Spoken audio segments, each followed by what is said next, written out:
kare tak makawang khan ril ru te hilowin thak vek to mai lowang mo chulam la chu ka hreder bok si lo engpo chu ni ro se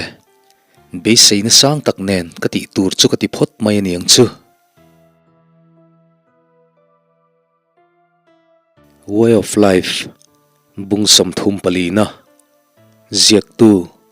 Lalhruaitluanga faded chanu dar som pani le chanve zarkot tete pov tuna chuan mari na po chudam doi na tang chuan a chuak ve tange nge a thove huain kring alo ompui tu ta tan po khan nin om thamani man tlat ma se in lama le zel ro chuan vain lan lo ram kha ka du ta jok thungani ama chunga in muchak em ma ila tun din muna ngat phei hi chuan karil ru engkim mai hian ama mari na chia mule to boxi nen chutakara an doctor muan chungchang hi tuna phei hi chuan ka ngai tu tel lo thei to boxi lo karil ru le ngai tu na te chomol zovin engkim mai hi ha thak in a buai thak thina ni keima kein hriat chian thar le tak em chu ama hi kalo la mangai hle ti hiani accident atang khan zantam tak chukaria pui fo to thina alo har chu ma da atang to khan ani nge doctor mo na hian marina laka karil ruput mangle thlir dan engkim mai chu re chiang thokhat bokin ka ria marina ka mangai ziale theingil har sa ka ti thu tlang deuin ka hril to reng ani kha ma se nupui te hial han nei tak sia kha chuan ti in engtin tin amokanin kop chho ve ta no ani tak ber kha dik tak chuan ama hi ka mangai reng lova engemaw kong om hlavin engtika emo chuan kala mangai ve mial mai thei kein be seiwang ani ber karil runat berle ha em ber lai po ka bula om ve reng thin do theile zaidam takamin lo ngak reng tu ani chutiang mi ani awang cho ke point pom ta sham le mangai ve sham tum ta khakani tuma reng in ma ni malam hun engma kan shamol silova thil han thlen chho dane ro thung hi chu ka thiam lo tak zet ani e karil ru le du thlanna engkim mai ka siam velvet nuwa chi hetiang hian boru kalawin herdang lamin thila omle ta si ka mangai masaber kha voin thlenga ka mangai om chhuna lo la ni reng bok nen chuti line keima awanga na tak tur midang tuna chuan an lo om ve to thung si lai hiani midang teril ruti nat sak du lo awang rengotin doctor mo na po hilo nei ta te reng po ni ila ka hlim thei kherangem chutiang ani chuan ka mangai em chuing tika emo midang ta ni le mai don ti na ni boxi chu thil zet chu ka tur zo to kherangem ka thiam lo voi khat mai chau po kha hre om ka ti em in torpo ka tur na hle ani khamole voi ni na phei chu ke hian ka tur chuak thei to kher do nim ni ngai to na man ulu ka trul tak mewani ngai to chiang masalawa voi khata thutluk na lo siam vut chu fu lo thei tlat bok nen anin lama chuan valan lo shram chu du viau thin ma ila ngin takte min ngin tak sia kha chuan an ina klen mai chu ngai do na ni keila ina ruk tak chuan kalo muchak ve tum rang bok si nen doctor mo na po engma ka hril boi to lo mayang tu hnai dewa tang phei chuan zia hi dang hretin aril ru poi phili ma thinang reng bok si nen thil trul lo ngai tu kuale na sadon lu tukin ka ria mitam tak chuningat sela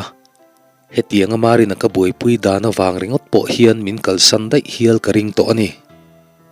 tundin muna hi chuan mari na hian min ngaina in min du hle ti chiang takin ka ria ani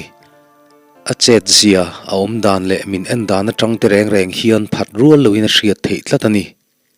kei ka tan chuan chut lu ka thil hriat nuam le mu nuam lom na tur eng thil dang ma reng hi om lo ka mangai masaberania ka mangai om chun poni reng bok ngai tu na han sen kwal deuh thin chang te hian ril ru boi du thin map hle tun din munamin du na hi lo chang le tin lo pom sakta ila ka hlim pha don ti chu chiang takin ka hria ani kalunga oi em in nuam po ka ti em bok nge yang chu thil ngei mai chu ka du thu sam thin kha ni ya tuna ngei po hian ala ni reng tho nupui lo nei to po ni ma se ka mangai na thung ro hi chu ral pha ngai chuang lova nitin mai hian lian tul thungani zok si hi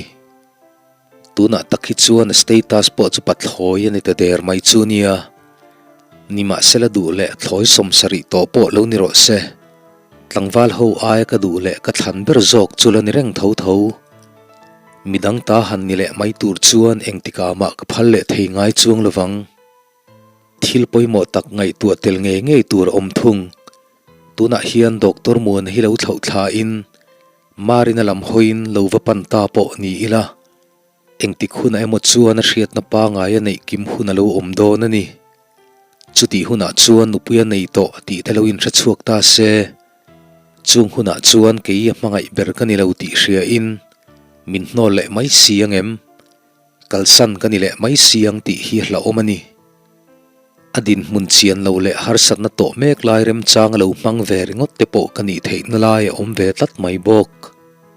hei tak reng hiani karil ru kap tu le ti boi tu ber zok po chuni ke hi lo vain bar lutin lo pom ve ni ta ila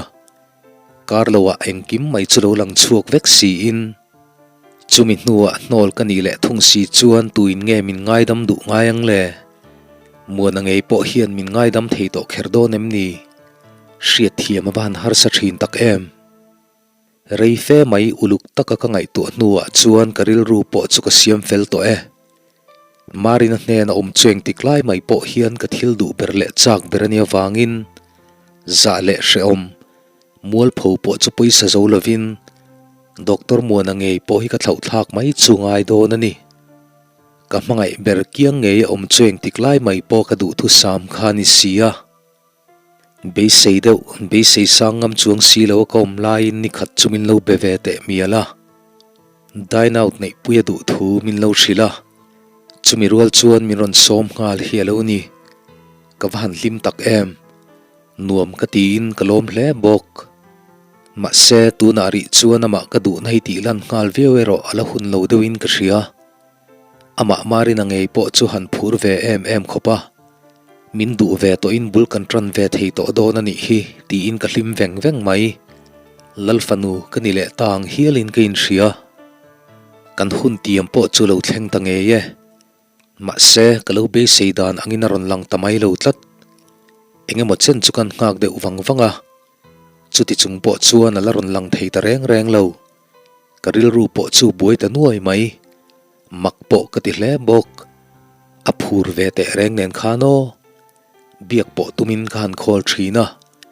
voi tam ka khol nuwa po zieng ma thei ta reng lo numali zok chu ka khol ta top mai kong dang hre to hek lo ani chuan ka be seilo lam tak thil lo soin tuna chuan engkima hriat chhuat to thu le khoilaya nge kal ti po chu hriat pui lo thu lo soyani kei po chu rei khumuang talovin akal na tur lam nia karin mun chu ka pan ngal mop thlan mual ka han thlen phei chuan karin angei nama chu ka va muta ma pui thlana chuan lo thing nokin alo kun me khialo ni voi khat ma kala mu ngai lo thil amit tuitla po chu chiang takin ka mungal bokani katan po chuan in sum the ni bik talo alo hriang ti hlau takin kain sum ve tang takna a ma se kamit tuilo luang chua ke ro chu ka dang zo ta thlot lo ani he khovela ka mangai ber mai mit tui chuan ka nuk hi ti ulin ka khongai tak zet a hlim na thlen sak tu ni ka van chak te reng em hlim tak om tir thei tu nui tir tu le lom tak siam tu ni chu ka du to tak zet ani tlailam lo ni in ni po chu tla zela khuwa poron thim don ta ka mangai em mit tui tla mek chukal nai ngalin adara chuan ka vuana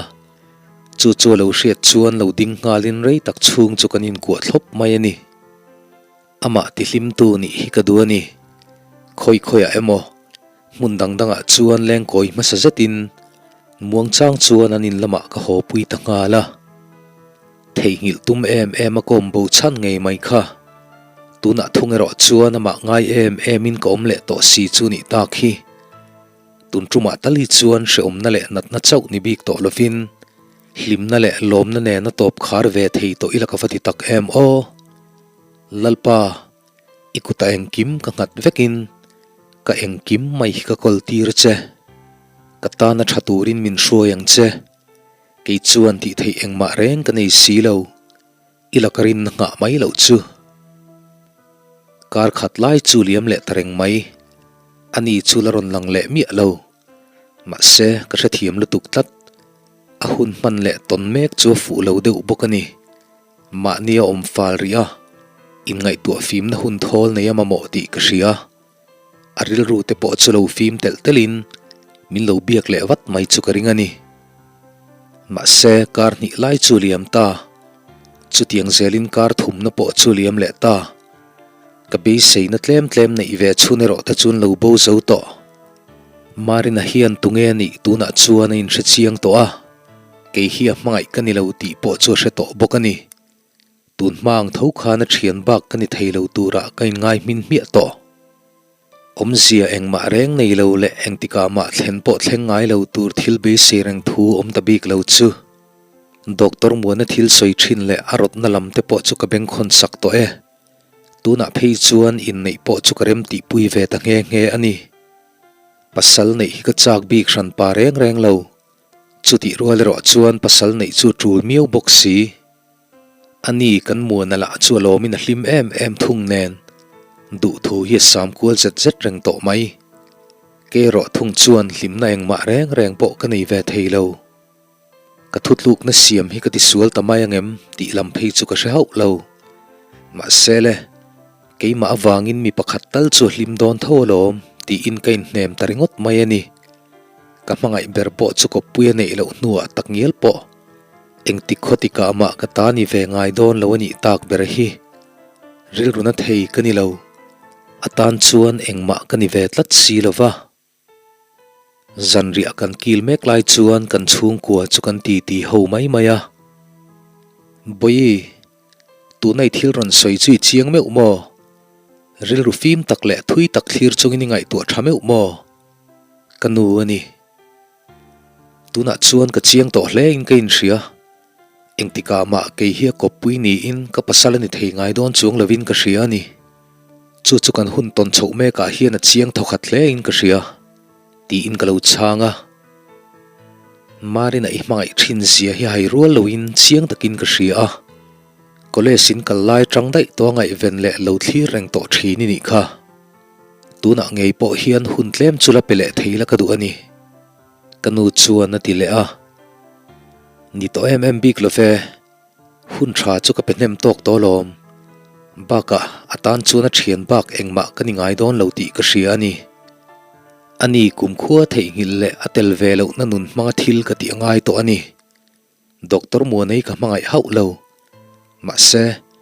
engtiknia emo chuan kala mangai ve mai thei sin marina berani lo tak ro rowa chuan ka ta na mi patha berani karing azaida mina nuna nema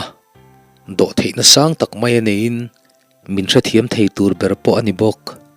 mangai ve ram thei in be seina le malam ka pan hun to ani hun tha kho ral reng rengot chu dik lovin ka hria katia ole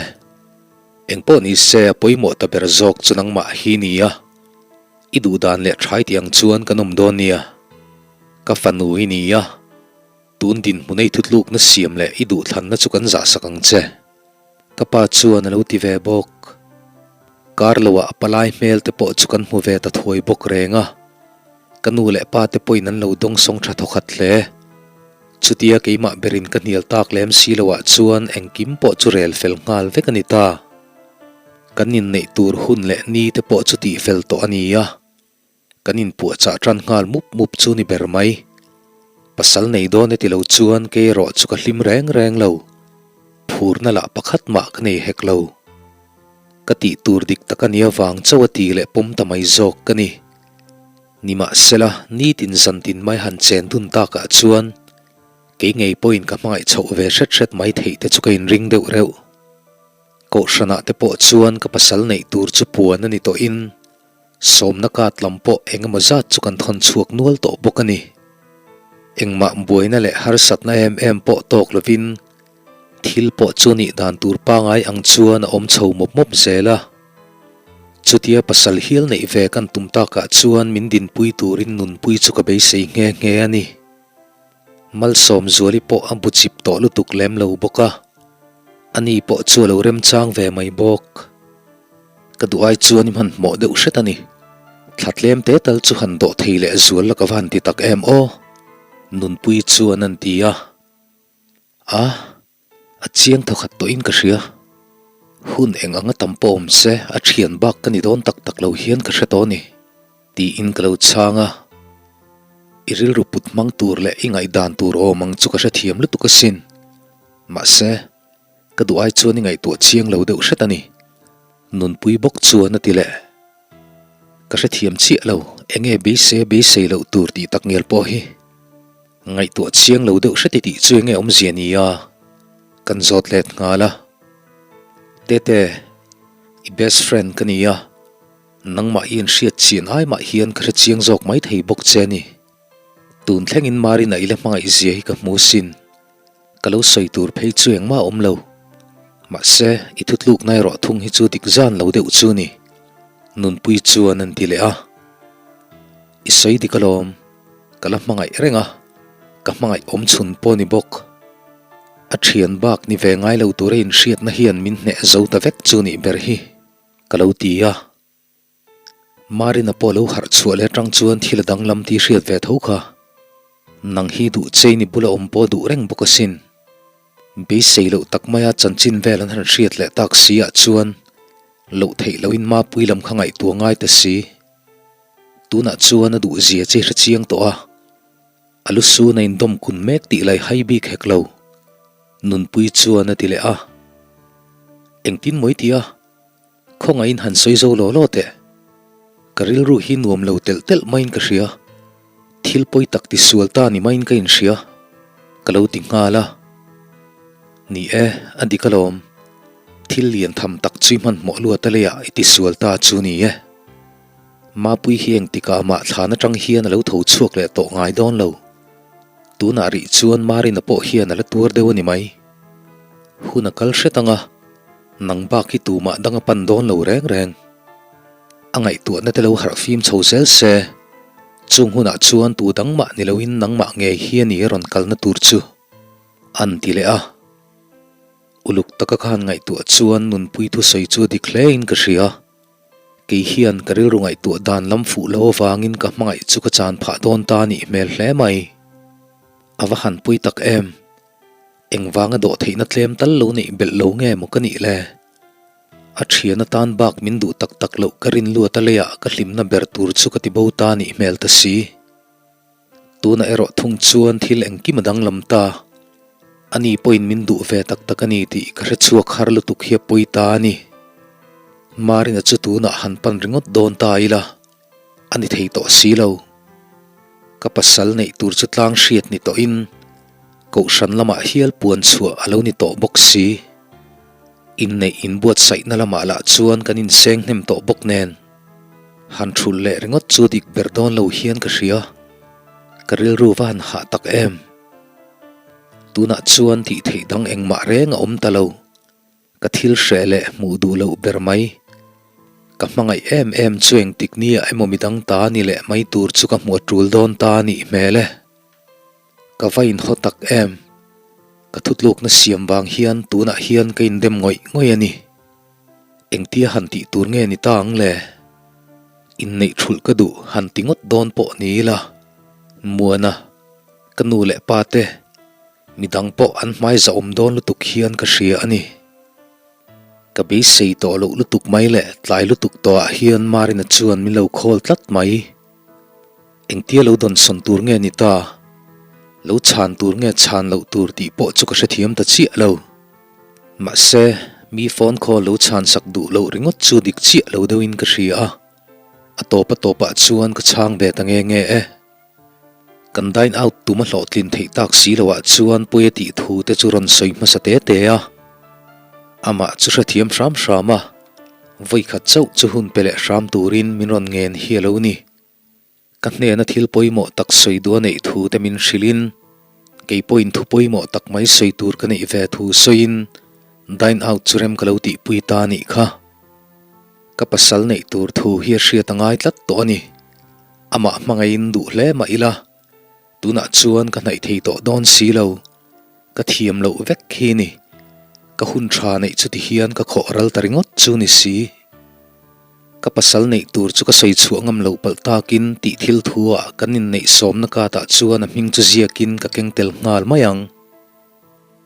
marina POV tuna chuan ka dam tha thokhat to hle mai kum chan ve vel zat mai chu mut nan hun ka hmanga ni ringot mai lo mole mi pa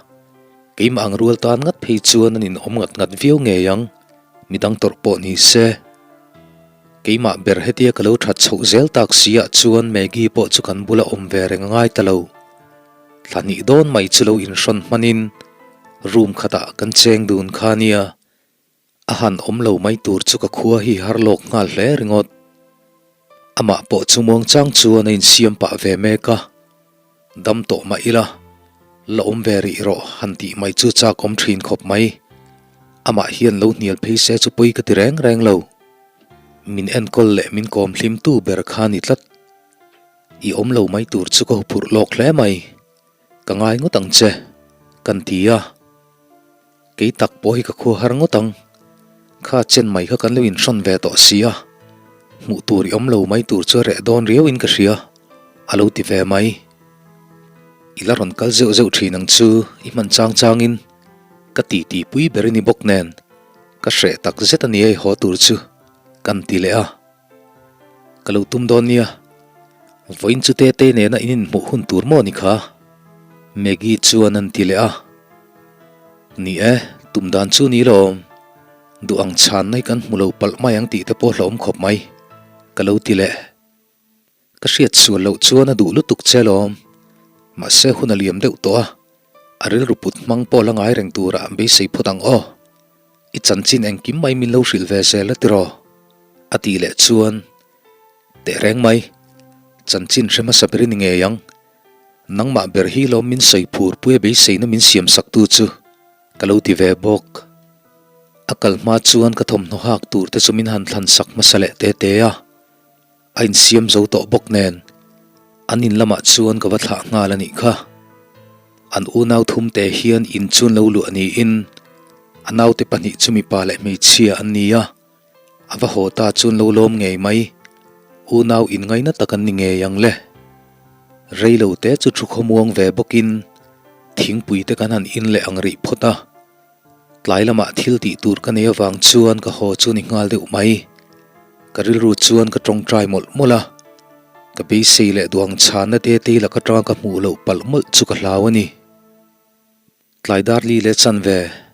dor pui te ne na kan hun tiam po chu lo thleng tange ye floria chuan ka lo ngak ran to a ani po chu rei rial ta bik lovin lo thleng ve ta ngal deuh chu ni mai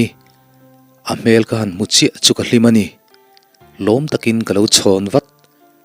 ani ero a mela chuan engril ru nge put ka thiam mai lo thung aron thlen chuan lo thu ve ngalin thil enga ma chu kan soi ma sadun mai maya college week live vel lady le men kan ti live vel kai ngai ve thinem ke chu kala sa chiang lutuk nimina thil thleng ang mai ni in ka ria ti in te chuan min zota te reng mai kala sa chiang top ke point eng tiklai main ka thei ngil ngai lo reng reng zo te kaldan kan zir lai vel zong te nen lam khan kalo ti ve boka grand dinner te khan wam ka ti khop mai nang hi ka mei che fo ma sak berini o ka ti chuan eng tin moi tia ke ma hi ka ni tak tak mo i mui virginity chu kalo hon sak reng che ni mo nui deu ar pa chuan an tinge ya ma di kalom nang ma nge hi lo mini ama saber chu meri la khai van ngam rem vele picnic lai khan kan tile kathil soiwa nge ni anui zalutuk meri han soita ka chuan grand dinner zan buena kha ma awanga ni thiro kha ma se tu na tak chuan pasal nei dai tuin ka ria atile a kan ril chu tram deuh to wangin eile in lam chu kan han nei masale te phota puar peng pongin ka mangai thu chu ka hril don ani ril trama bi thudi in hril ai chuan omzia nei deuh emang chumo kan thil han ei zo chi chenga mo chen mai kan han thungoi le ren ron ri ke chuan en thil ngai min hril tur nei chu ka hre chak to pania tin kan zota soi masaro ati tlat thung a sei chuak masatu ni chukarin lok ange main ka hre ta hle mai le ka tong chuak theilok lo chu ni ber mai chutia ka ngoi tak reng sia chuan ama zok chu chedeu sat satin ani chuan kan soi masamai ange ti ina bag chu zen ngal rak raka envelope pakhat nal angreng tak mai hila chuakin min pengal zat be seina sang tak nena dinar ka nei pui khania chu thil min pek envelope kan hong chi ero chu ka buain ka ham hai ngal vekin ka ria karin lo lutuk mai le ka be seilo top thilani tlat si ka thin lung chu ke chengal vek ka khovel top in tran na tur thu hi alo ni ka du le ka ngai em mai ma se ka hril man tak si lo te hian pasala nei do na ni chu chuan nin nei na tel ve tura min som na thu chu alo ni akat min pek chu ka en tlok ringot hi ni mai ka mel lo mutu tan chuan ka ham hai zia le ka ril runat zia chu tu ma nan mu mai hau lo to pang le muang chang in ka han hoi chuak trual truala ama te ngei po chuan lainat le khongai mel tak hian min lo en kiau rewani chu du lawin tum lo viau ma ila kamit tui te la churon nai ringot mai le nga zui te tuna chuan min lo mangai to lo ani mo chu zong chu ka sei chuak thei hra mani abak chueng ma reng ka sei bel thei to lo kamit tui lo tla chu mu pal ka hlau em bokani ma se in maton chia thu tan chuan min lo mu mai lo chiang hle ka kuta chuan ron chel data ama ka han en chuan poiti na le in chhir mela pu ni mai hian ka mu kamit tui tla mu khan ama chuan engtik lai ma kala mu ngai lo thil engemaw ka mutlatin ka in hria ani takpo chu enge chan po ka hriat lo lai chuan amit tui chu lo luang ve tangi bok thil dang engma thu mangin ka soi thei tak si lawa chuan hre takin ka le khalo zia lok sa chu ka phor ve ta zala akuta chuan ka me bel ngal zat ka ma ngei mai chuan ka le khazia po chu chiar zui ve ngal